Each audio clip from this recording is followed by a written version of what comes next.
fatwa dan resolusi jihad. Ya. Ini buku pertama. Ya. Karena sebelumnya tidak ada buku membahas fatwa dan resolusi jihad. Ya. Kenapa begitu? Karena semua pelaku sejarah pertempuran 10 November ya, tidak ada yang mau mengakui fatwa dan resolusi jihad itu pernah ada. Ya. Tulisannya Profesor Ruslan Abdul Ghani yang ikut terlibat, nggak ada nyebutkan ini pernah ada. Bung Tomo yang pidato teriak-teriak dalam bukunya nggak pernah nyebutkan bahwa fatwa dan resolusi jihad ini pernah ada. Ya. Nanti laporan tulisan Mayor Jenderal Sungkono juga nggak menyebut pernah ada resolusi jihad. Ya. Jadi semua buku yang bercerita tentang peristiwa bersejarah Hari Pahlawan tidak menyinggung pernah ada fatwa dan resolusi jihad NU. Ya. Karena itu banyak orang menganggap ini dongeng, ini cerita nih wong NU saja. Ya. Sampai tahun 2014 kemarin ya, di perguruan tinggi negeri besar di Jakarta diadakan seminar nasional tentang perjuangan menegakkan negara Republik Indonesia. Ya. Para doktor, profesor, pakar sejarah yang berbicara di situ semua sepakat mengatakan di antara elemen bangsa Indonesia ya, yang tidak memiliki peran dan andil dalam usaha kemerdekaan dan mempertahankan kemerdekaan bangsa Indonesia itu hanya golongan pesantren khususnya NU. Simpulannya begitu ya.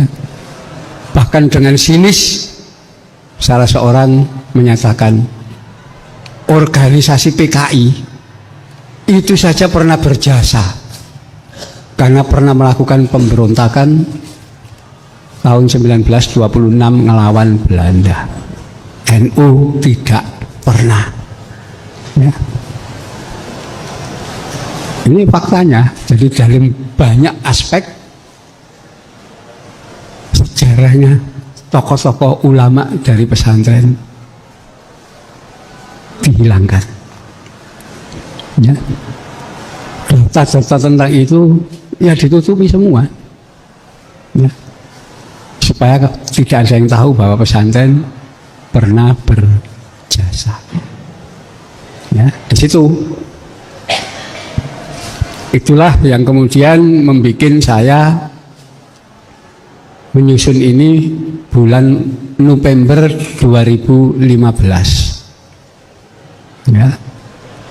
Mulai saya susun, saya kumpulkan data waktu saya jadi wartawan Jawa Pos tahun 85, itu dapat tugas macam-macam mewawancarai tokoh-tokoh yang terlibat dalam peristiwa 10 November, dalam peristiwa pemberontakan di Madiun, dalam itu ada semua. Ya. Nah, dari situ saya mendapat informasi bahwa fatwa jihad memang ada, tapi tidak perlu diakui. Ya. Ada usaha seperti itu, menutupi sejarah Indonesia yang sebenarnya. Nah, kenapa ini terjadi? Karena orang-orang sekolah didikan Belanda itu adalah menjadi penguasa negara Republik Indonesia sejak dibentuk ya, tahun 45. Itu yang ngisi itu semua mayoritas orang-orang didikan sekolah Belanda ya. Dan mereka yang menyusun sejarah. Mereka yang menyusun tata aturan bagi masyarakat Indonesia. Ya, jadi kelompok sarjana-sarjana ini, didikan Belanda ini menggambarkan bangsa Indonesia ya setelah merdeka itu terdiri dari 3 lapisan golongan. Golongan atas, golongan menengah, dan golongan bawah. Ya. Ini pertama kali saya dengar dari ceritanya Gus Dur langsung tahun 91. Ya. Kemudian cerita itu saya konfirmasikan dengan teman-teman di Lembaga Ilmu Pengetahuan Indonesia LIPI. Ternyata benar mereka, oh ya memang pandangannya seperti itu. Ya, saya konfirmasikan dengan tokoh-tokoh senior, iya. Ya. Jadi pandangan mereka ini orang-orang lulusan sekolah didikan Belanda. Indonesia atas, lapisan tengah, lapisan bawah. Lapisan atas kalangan elit ya, politik yang tinggi adalah golongan orang-orang cerdas, orang-orang pinter yang punya latar belakang pendidikan tinggi. Ya. Yang mereka maksud latar belakang pendidikan itu adalah sekolah.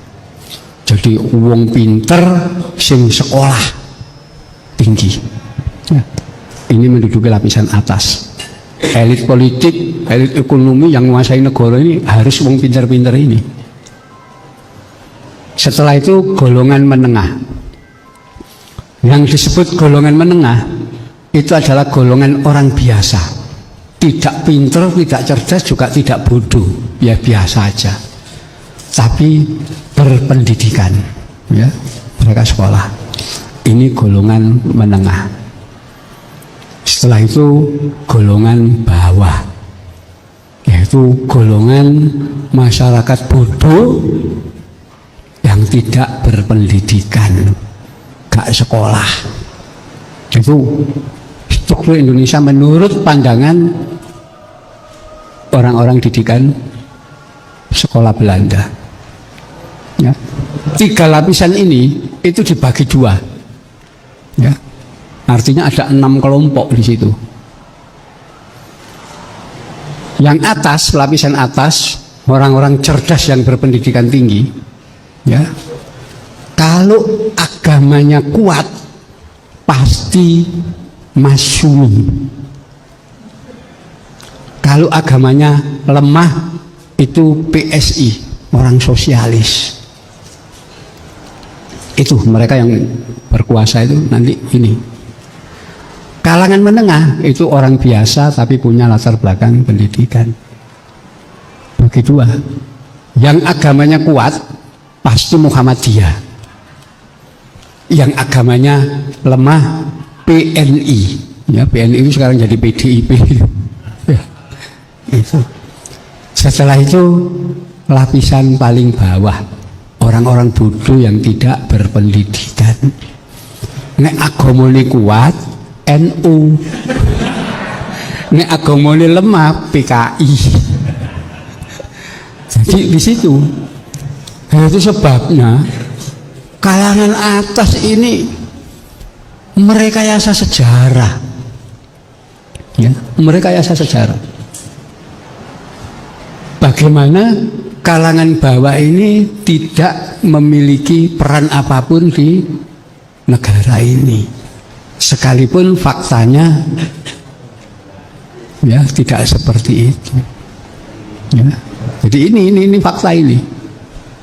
Karena mereka memanipulasi sejarah, memutar balik sejarah. Ya. Di mana data ini ada di negeri Belanda, ada di negeri Inggris dan seterusnya. Dengan keyakinan tidak mungkin orang pesantren mampu nembus ke dokumen ini di negeri Belanda maupun di Inggris atau Perancis, dimanapun. Itulah mereka memutar balik fakta seperti itu. Ya. Nah, inilah yang kemudian kita bikin, ya, tulisan ini.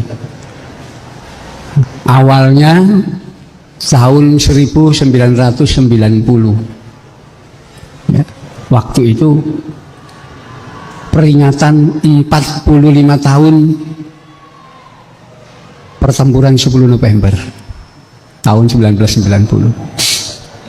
Dan kita tahu, ya, dalam peringatan itu yang jadi pahlawan besar dalam pertempuran 10 November adalah golongan atas ini, orang terpelajar yang berpendidikan tinggi. Nama-nama mereka muncul, ya.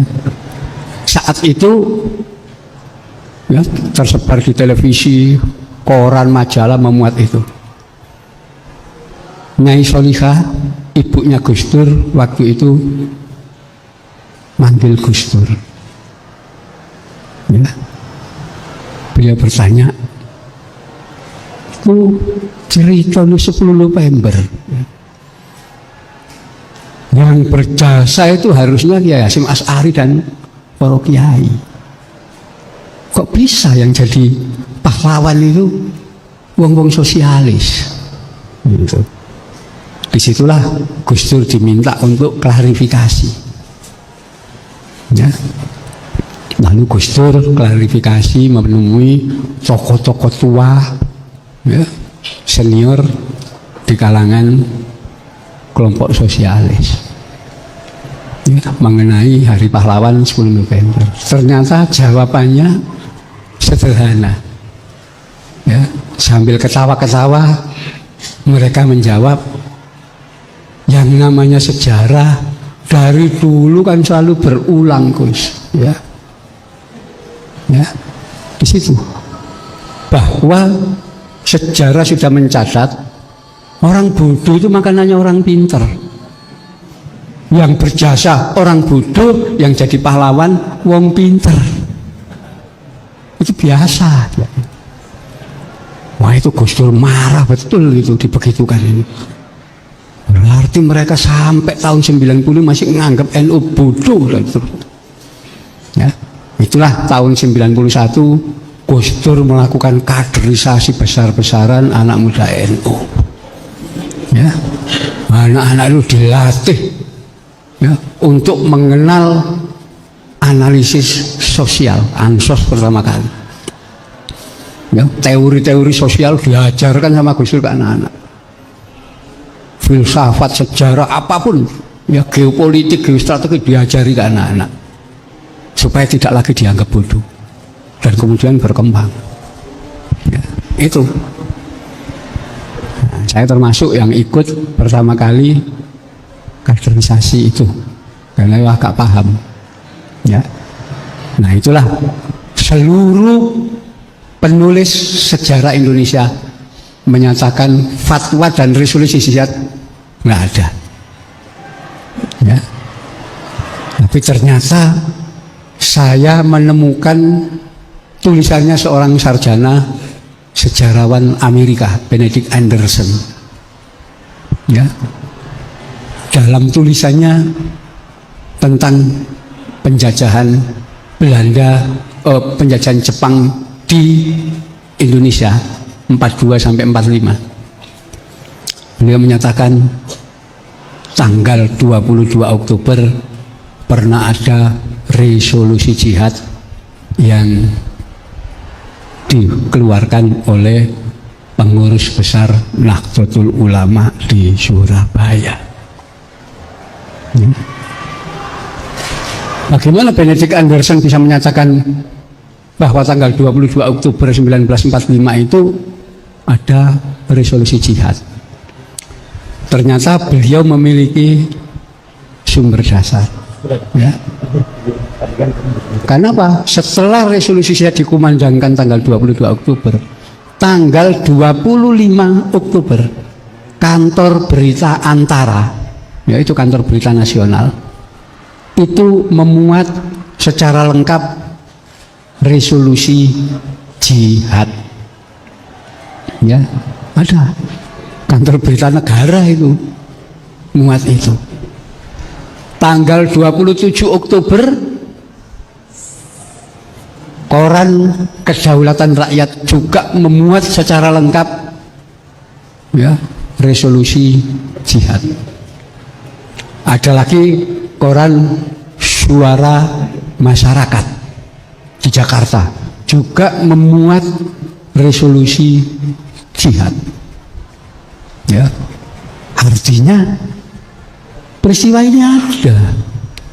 Sekalipun wong Indonesia tidak mau nulis bahwa itu ada, karena menganggap NU yang mengeluarkan ini golongan lapisan bawah, dimanipulasi. Disitulah kita temukan. Ya. Kita patahkan itu pandangan orang yang mengatakan NU satu-satunya elemen bangsa Indonesia yang tidak memiliki peran apapun dalam bina negara Republik Indonesia.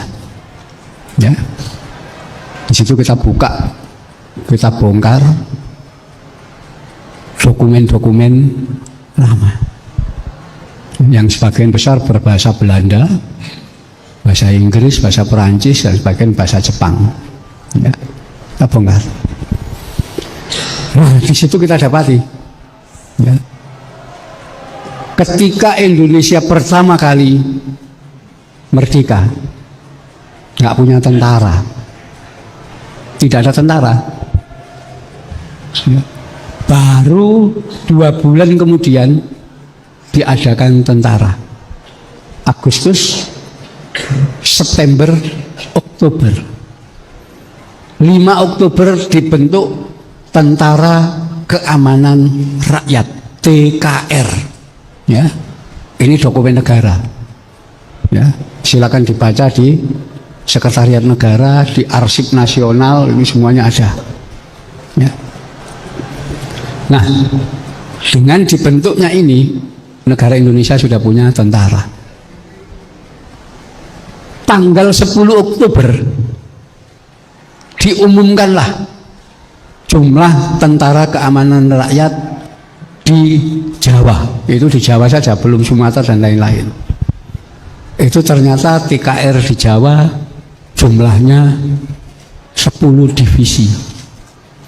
1 divisi isinya 10.000 prajurit. Ya, terdiri dari 3 resimen, ya, terdiri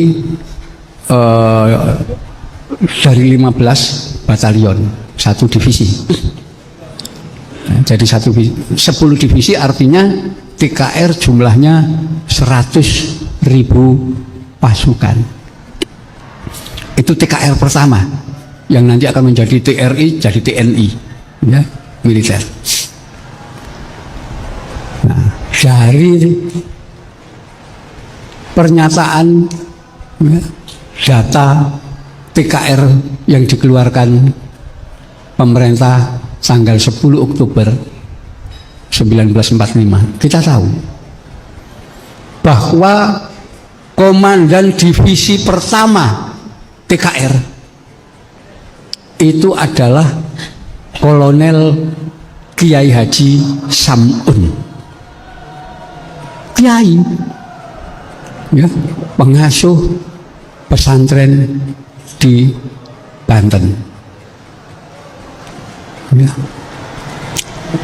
Komandan divisi ketiga adalah Kolonel Kiai Haji Aruji Kartawinasa. Ini di Tasikmalaya. Ya. Pangkatnya Kolonel Kiai Haji. Nanti sampai tingkat resimen sama. Ya, resimen 17 dipimpin Letnan Kolonel Kiai Haji Iskandar Idris. Ya. Resimen 8 dipimpin Letnan Kolonel Kiai Haji Yunus Anis. Ya, itu sampai komandan batalion. Ya. Komandan Batalion TKR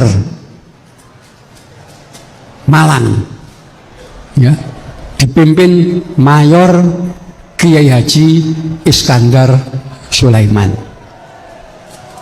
Siapa Kiai Iskandar Sulaiman ini? Beliau saat itu jabatannya Rois Surya Kabupaten Malang. Para kiai. Ini dokumen negara, gak ngarang.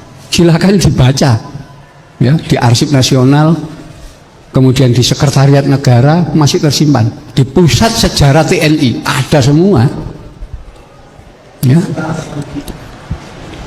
Bahkan untuk selanjutnya kita lihat, oh, Komandan Divisi Pertama TKR Kolonel Kiai Haji Sam'un, beliau ternyata pensiun, ya, Brigadir Jenderal. Ya, jadi banyak kiai-kiai yang pensiunnya Brigadir Jenderal. Ini sejarah yang selama ini ditutup. Ya. Termasuk Kiai Haji Hasyim Asy'ari. Dalam pemerintahan Presiden Soekarno, beliau sudah ditetapkan sebagai pahlawan nasional. Tapi silakan dibaca itu. Buku-buku sejarah anak SD, SMP, SMA. Ada enggak Kiai Hasyim Asy'ari masuk di buku pelajaran itu? Enggak ada. Ya. Seolah-olah enggak pernah ada jasanya dan bukan pahlawan nasional. Jadi memang dari pesantren itu disingkirkan betul dari negara ini. Ya, di situ. Nah, kita bisa tahu kenapa TKR waktu itu banyak dipimpin para kiai. Karena hanya para kiai dari pesantren, ya, dengan santri-santri yang menjadi tentara, itu adalah golongan dari elemen bangsa Indonesia yang mau berjuang sebagai militer tanpa bayaran. Ya, tentara saat itu nggak dibayar. Dibayar dari mana? Baru merdeka, duit aja nggak punya kok. Ya. Jadi tentara itu baru menerima bayaran tahun 1950. Selama 45 sampai perjuangan 50 itu nggak ada bayaran. Ya. Dan yang mau melakukan itu hanya para kiai. Ya. Dengan tentara-tentara Hizbullah, ya, laskar-laskar itu nggak ada bayaran, ya, sampai sekarang, ya, NU itu punya tentara swasta namanya Banser, yuk kasih bayar, ya, ya itu fakta gitu loh, ya. Jadi kita nanti akan tahu bagaimana, ya,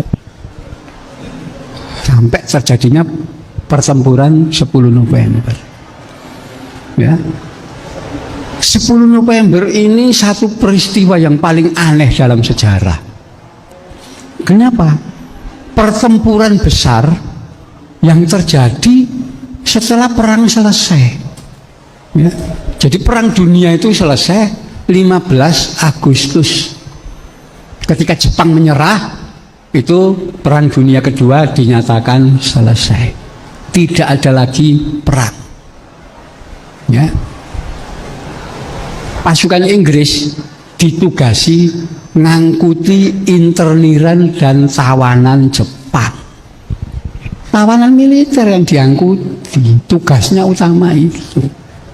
Ya, jangan sampai tawanan-tawanan ini menghadapi amuk massa, diserang massa, dipateni kabeh misalnya. Wah, ini bahaya.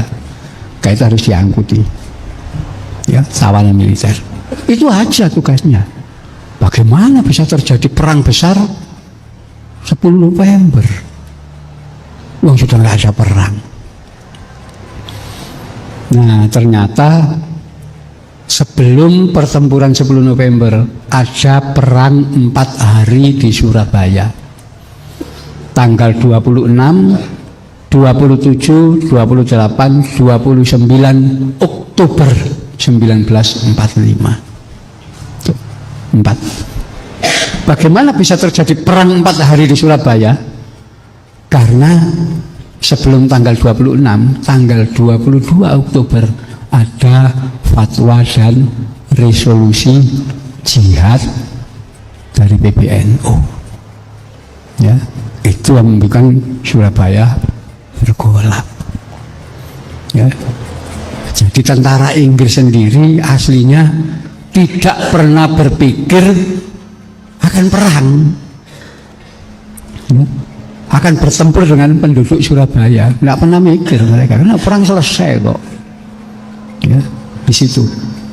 Tapi karena masyarakat Surabaya terpengaruh fatwa dan resolusi jihad, siap nyerang Inggris yang waktu itu mendarat di Surabaya. Ini sejarah yang selama ini ditutupi, ya. Nah, justru dengan sejarah yang ditutupi, tidak mengakui fatwa dan resolusi jihad, dan tidak mengakui ada perang 4 hari di Surabaya, orang yang membaca sekilas peristiwa 10 November akan menganggap tentara Inggris gak waras. Kenapa? Ngebomi kota Surabaya tanpa sebab. Ya. Untuk apa ngebomi Surabaya? Ya, itu. Tapi kalau melihat rangkaian ini baru masuk akal. Oh iya, marah mereka karena jenderalnya terbunuh, pasukannya dibunuh oleh bonek-bonek Surabaya. Ya. Ya. Nah, ini adalah latar kenapa harus ada fatwa dan resolusi jihad. Karena Presiden Soekarno minta fatwa kepada PBNU, pada Mbah Hasyim. Apa yang harus dilakukan warga negara Indonesia kalau diserang musuh? Karena Belanda ingin kembali menguasai Indonesia. Ya, disitulah Bung Karno juga menyatakan bagaimana caranya supaya negara Indonesia diakui oleh negara dunia. Karena sejak diproklamasikan 17 Agustus dan negara dibentuk 18 Agustus, tidak ada satupun negara di dunia yang mau ngakui Indonesia. Ya, karena negara Indonesia diberitakan adalah negara boneka bikinan Jepang, bukan atas kehendak rakyat. Negara sing gak dibelani rakyat. Itulah fatwa dan resolusi jihad kemudian dimunculkan oleh PBNU. Ya. Itulah yang akhirnya ketika Inggris datang tanggal 25 Oktober tidak diperbolehkan masuk Surabaya karena penduduk Surabaya sudah siap perang. Ternyata sore Gubernur Jawa Timur mempersilakan, silakan Inggris masuk, tapi di tempat yang secukupnya aja, ditunjukkan beberapa lokasi. Udah masuk. Tanggal 26 Oktober ternyata membangun pos-pos pertahanan Inggris. Ya. Karung-karung pasir ditutup, ya, ditumpuk, kemudian dikasih senapan mesin dan seterusnya. Bikin begitu banyak. Ya, loh ini apa maunya Inggris itu? Ya. Padahal sudah tersebar isu Belanda mau berkuasa dengan bonceng tentara Inggris. Nah, dengan munculnya pos-pos pertahanan tanggal 26 Oktober, sore hari pos pertahanan itu diserang massa. Ya, penduduk Surabaya dari kampung-kampung keluar nawur pasukan Inggris. Ayo tawuran. Dan itu peristiwa itu memang betul. Ya, para pelaku mengatakan, ayo duduk perang mas, kayak gitu. Kenapa tawuran? Kenapa? Nggak ada komandannya, ya ada pemimpin. Pokoknya orang kerungu, oh jihad. Mbah Hasyim jihad, udah keluar semua langsung tabur. Ya, sambil teriak Allahu Akbar itu waru. Ya. Gitu. Jadi ini betul, memang bukan perang karena nggak ada komandannya, keluar dari kampung-kampung. Kenapa? Karena seruan jihad itu disiarkan lewat langgar-langgar, lewat masjid, itu lewat speaker-speaker itu. Ya langsung jihad power. Ya. Dan itu berlangsung 27 Oktober besoknya. Ya, perang lagi.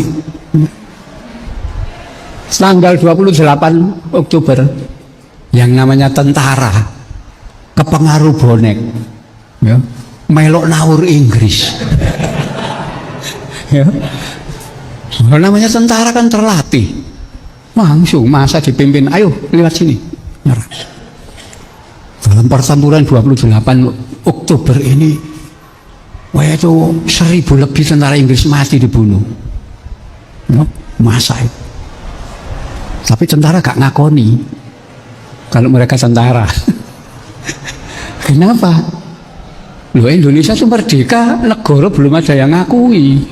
Masa tentara wis mati ini tentara Inggris? Oh, itu urusan besar nanti.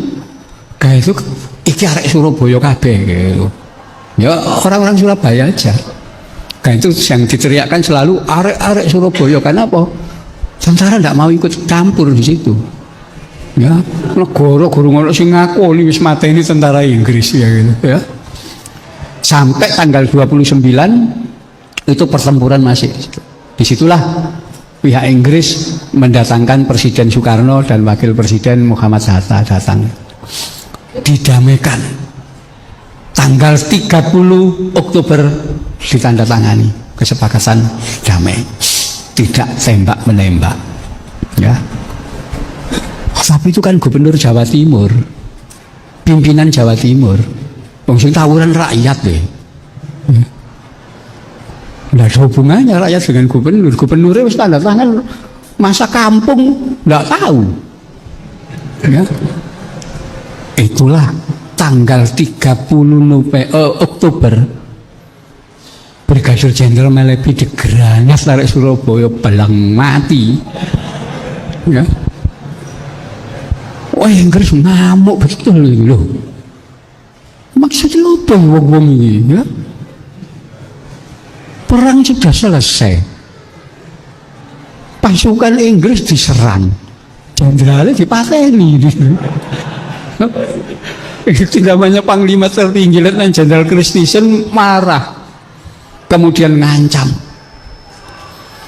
Kalau sampai tanggal 9 November jam 6 sore pembunuhnya Melepi tidak diserahkan, ya. Dan tanggal itu orang-orang Surabaya yang masih memegang bedil, memegang meriam dan seterusnya tidak menyerahkan senjata kepada tentara Inggris. Tanggal 10 November jam 6 pagi Surabaya akan dibombardir darat, laut, udara. Ya, itu datanglah 7 kapal perang, ya, langsung di pelabuhan Tanjung Perak itu. Meriamnya sudah diarahkan ke Surabaya, ya. Dan kemudian meriam howitzer diturunkan dari kapal. Ini khusus untuk menghancurkan bangunan, ya. Ukuran gede-gede ini meriam ini. Dan kemudian 1 skuadron pesawat tempur dan pesawat pom-pom.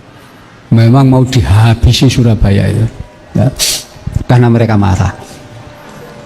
Disitulah tanggal 9 November jam 3:30 sore, ya, setelah Mbah Hasim pulang dari konferensi Masyumi di Jogja, karena beliau ketua Masyumi waktu itu. Beliau pulang Surabaya, mendengar ancaman itu dan menyaksikan sendiri bagaimana, ya, blokade mau menghancurkan Surabaya. Langsung beliau menjawab, ya, fatwa fardu ain bagi semua umat Islam yang berada dalam jarak 94 kilo dari kota Surabaya untuk membela kota Surabaya. Ya, 94 kilo itu jarak disahkannya sholat qashar. Ya. Tentu wilayah-wilayah Sidoarjo, Mojokerto, Malang, Pasuruan, Jombang itu kan nggak sampai 90 datang semua. Bahkan loh Kediri datang, ya. Itu kita catat semua. Bahkan dari Lirboyo ini dalam catatan itu dipimpin Kiai Magrus waktu itu, ya. Datang ke sana. Ya. Jadi seruan itu langsung disambut dari sini itu luar biasa. Bahkan Cirebon yang lebih dari 500 kilo datang ke Surabaya, ya, untuk pertempuran itu luar biasa. Di situ. Jadi dari tentara pihak TNI misalnya, ya, perwira-perwira dari Malang, saya wawancara, beliau mengatakan Malang yang datang 2 batalion, artinya ada 1.200 tentara, ya.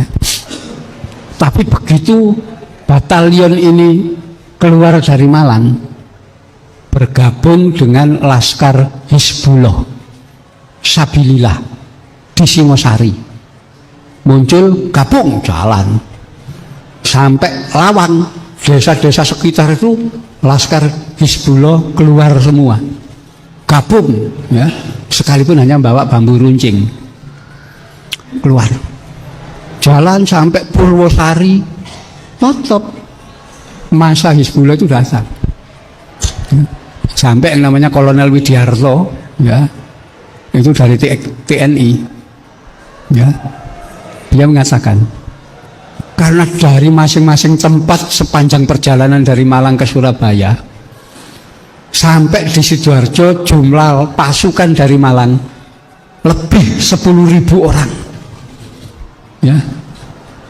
dimana jumlah yang banyak itu dari Hizbullah Sabilillah, ya. Jadi tentara nasionalnya cuma 1.200 itu 2. Itu baru dari Malang, belum dari Sidoarjo, dari Mojokerto, Kediri, itu hampir semua pesantren tumplek blek datang ke Surabaya untuk pertempuran 10 November. Ya. Nah, Inggris itu nggak ngerti yang mereka hadapi siapa, mereka memang nggak siap perang kok. Jadi data tentang siapa yang dihadapi nggak, dia hanya menganggap ada orang-orang bersenjata di Surabaya dipimpin oleh tokoh pemberontak namanya Bung Tomo. Ya kan keliru, Bung Tomo itu wartawan, tukang pidato, nggak mimpin pasukan. Inggris nggak ngerti itu, karena memang nggak siap perang dia. Ya. Nah itulah pertempuran besar pertama itu dalam keadaan tidak perang itu di Surabaya. Ya. Anak saya itu mencari dokumen-dokumen ini, membantu saya, dan dia menemukan film-film dokumenter yang itu belum dimiliki museum di Jakarta. Kita bisa lihat, ini pertempuran gede ini Surabaya ini. Kenapa? Meriam pantai yang diturunkan oleh Inggris itu meriam ukuran besar, ya. Jadi kalau meriam ini ditembakkan, kapal itu ditembak, langsung potong jadi 2, tenggelam. Saking gede nih meriam itu diarahkan ke Surabaya. Kalau ketika nembak gedung kena, langsung rubuh gedung itu, runtuh, ya. Jadi kita lihat itu, namanya tank, panzer, brand carrier turun dari kapal tuh, ya, jumlahnya ratusan. Perang gede ini termasuk, ya, itu di situ. Sementara di Surabaya banyak orang yang penduduk kampung banyak yang nggak terlatih, ya, latihannya baris berbaris menggunakan bambu runcing, ya, nembak aja salah, ya. Memasukkan peluru itu loh nggak bisa, ya, sampai ketika pertempuran 10 November itu pecah, rewame. TKR yang terlibat di situ, ya, dipimpin Mayor Isa Idris. Itu orang didikan peta dulu. Pasukannya artileri itu meriam-meriam milik Jepang dulu, dirampas kemudian digunakan pejuang. Meriam-meriam yang ditembakkan untuk membalas serangan Inggris, sebagian besar justru jatuh di wilayah pejuang Indonesia sendiri. Benar. Ya. Wah, akhirnya apa? Orang Surabaya protes. Tak Isa Idris protes. Oh, bumi kena awal dhewe. Akhirnya protes. Apa jawaban Mayor Isa Idris? Maklum rek, ya. Iki sing nembak tak latih jam 5 isuk mau. Jam 5 pagi dilatih, jam 7 nembak meriam 2 jam, ya mesti keliru. Itu, ya. Sampai malam jam 10 malam tanggal 10 November malam, Bung Tomo masih pidato, ya. Saudara-saudara, barang siapa di antara saudara yang bisa mengoperasionalkan meriam, silakan mendaftar. Jadi punya meriam tapi nggak bisa ngoperasikan. Itu 10 November, ya. Jadi pada Oktober itu orang-orang Surabaya itu sudah nyerang pangkalan Jepang di Morokrembangan. Itu lapangan terbang, ya. Di situ sama Jepang sudah dikasihkan aja orang-orang Surabaya, termasuk 100 pesawat tempur, ya. Pesawat tempurnya Jepang itu paling ya, paling efektif melawan pesawat tempur sekutu. Ada 100 pesawat di situ, silakan digunakan. Begitu 10 November, satu aja nggak ada yang bisa terbang. Siapa yang nyetir? Nggak ada, ya. Itu peristiwa 10 November betul-betul kita itu, ya, nggak punya persiapan apapun, ya. Hanya tekad jihad fisabilillah itu aja. Fakta itu, ya. 10 November sore dari Jogja dikirim satu gerbong senapan masuk ke stasiun Wonokromo. Malam Ba'dal Isya dari stasiun Wonokromo, gerbong ini didorong, ya, rame-rame didorong. Kenapa?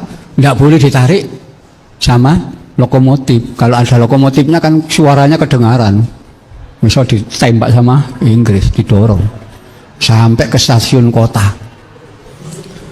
Di stasiun kota pejuang dikumpulkan. Ayo, sing nggawa bambu runcing ganti senapan, kasih senapan, kasih peluru dan seterusnya, ya.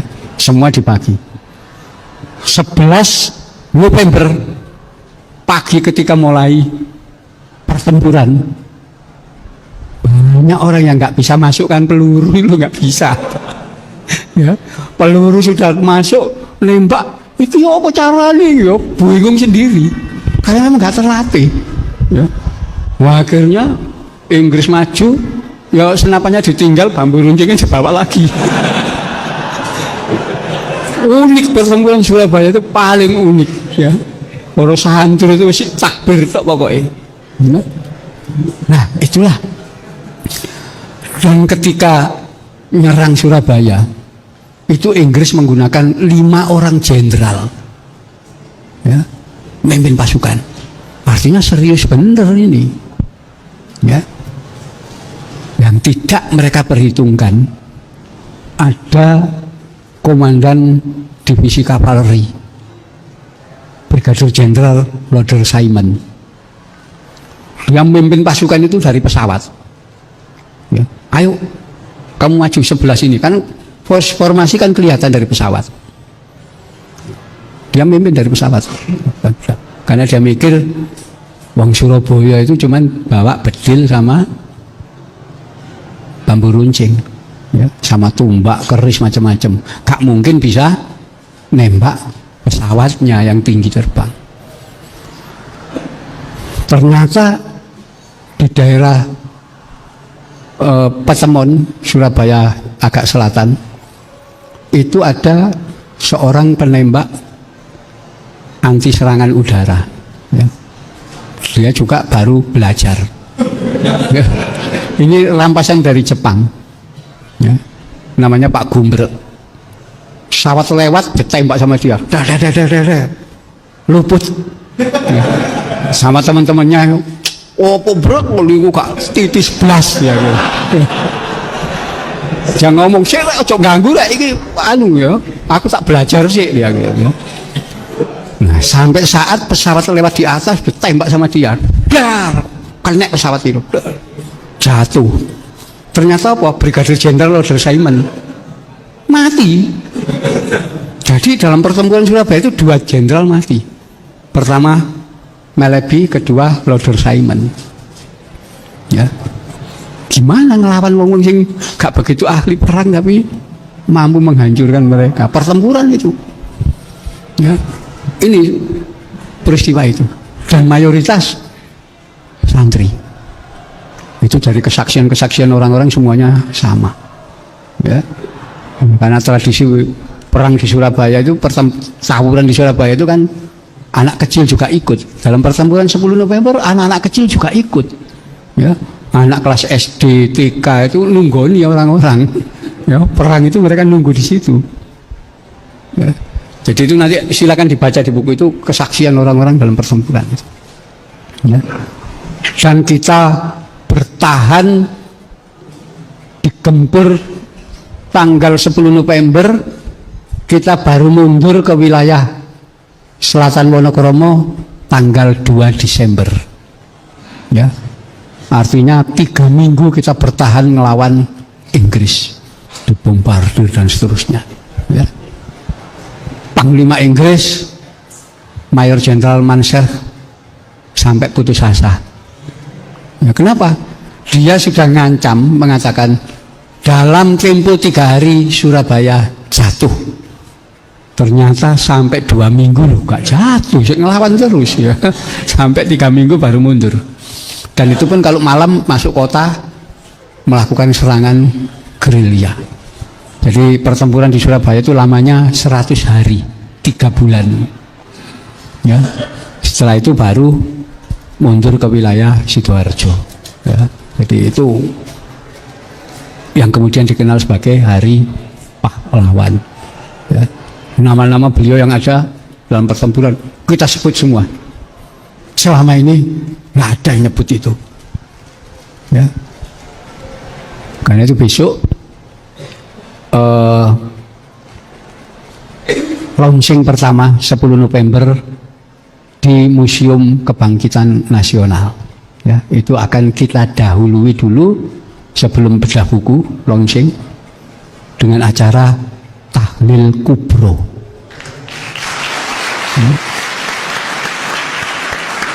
Wah, khusus mendoakan pejuang-pejuang yang gugur dalam pertempuran Surabaya. Kan namanya ada, sekalipun sebagian besar nggak ketemu, tapi nama itu ada kita semua. Ya. Nah, kita sebagai bangsa ya wajib menghormati pejuang-pejuang yang selama ini namanya disembunyikan. Daftarnya ada nama itu. Ya, dari mana-mana ada. Nah, itulah yang kita nanti kita tahlili dan peristiwa itu. Dan alhamdulillah pihak Museum Nasional sudah menerima versi sejarah buku ini. Dan 22 Oktober hari santri kemarin dibuka pameran Hari Santri dan Kebangkitan Nasional sampai tanggal 20 November nanti. Ya, pameran itu dengan mengambil tema Kiai Haji Hasyim Asy'ari. Ya. Silakan hadir di sana ditonton dan ya. Itu sekarang sudah punya tempat khusus. Ya. Jadi Museum Kebangkitan Nasional itu wah, panjang. Kayak ruangan ini disekat 1, 2, 3, 4. Isinya episode Dr. Wahidin, ya, Dr. Sutomo, Dr. Cipto Mangunkusumo. Ruangan itu semuanya ada. Yang dari NU enggak ada. Ya. baru tanggal 22 Oktober kemarin ada ruangan khusus Kiai Haji Hasyim Asy'ari, sudah disahkan itu oleh negara. Ya. Dan setelah itu nanti dari Kementerian Pertahanan akan mengadakan bedah buku ini di 20 kota se-Indonesia. Artinya dari pihak Kementerian Kebudayaan itu sudah menerima versi ini. Bagaimana jasa para kiai di pesantren diakui. Ya. Dan Kementerian Pertahanan juga sudah mengakui. Ya. Yang saya belum yakin nanti pihak Dignas mau mengakui. Ya, karena kalau Dignas nanti mengakui, mata pelajaran sejarah SD, SMP, SMA harus diubah total. Ya. Ya, saya kira itu ya, mudah-mudahan ini perjuangan ini bisa berhasil menunjukkan bagaimana peran pesantren, peran para santri dan kiai dalam meraih kemerdekaan dan mengawal Republik hasil proklamasi. Sekian, wallahu muwaffiq ila aqwamit thoriq. Assalamualaikum warahmatullahi wabarakatuh.